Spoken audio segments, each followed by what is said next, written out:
Ano-ano yung mga krimen na maaaring magawa dahil sa matinding galit, Attorney Castillo? Okay. Very very up yung question mo, no, Cheryl. Pagdating kasi sa krimen, essentially marami kang pwedeng gawin, no, sa init ng ulo. Pero ang kadalasan na nagagawa o nangyayari dito is yung nag-i-inflict ka ng physical harm, no? Pwedeng nasaktan mo lang ng konti, nasugatan mo ng konti, natabig mo, natulak mo. Pwede rin naman, of course, yung worst case scenario niyan is talagang napatay mo, no? So broad spectrum yan. Siyempre, pang tao, pag galit na galit ang isang tao, marami siyang pwedeng gawin. Pero kadalasan, Cheryl, no, bodily harm.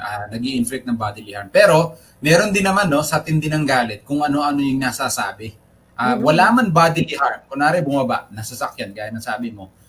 Angas mo papatayin kita. Yung mga gano'n, no? Nangyayari talaga yun. O paliligpit kita. Yun, nagkakaroon din ng threat. Kasi, tatandaan natin na ang pananakot ng walang basihan, no, is also a crime, yung tinatawag natin na grave threat. Or sasabihin, no, sige, pupuntahan kita sa bahay mo, ubusin yung pamilya mo. May mga ganon.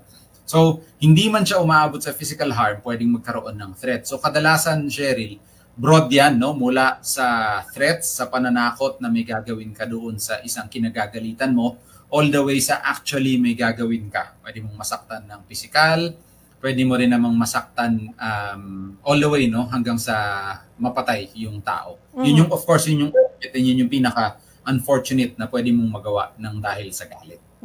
Or yung sindak. Pwede rin yung sindak, di ba? Pero ito pong kinasungkutan.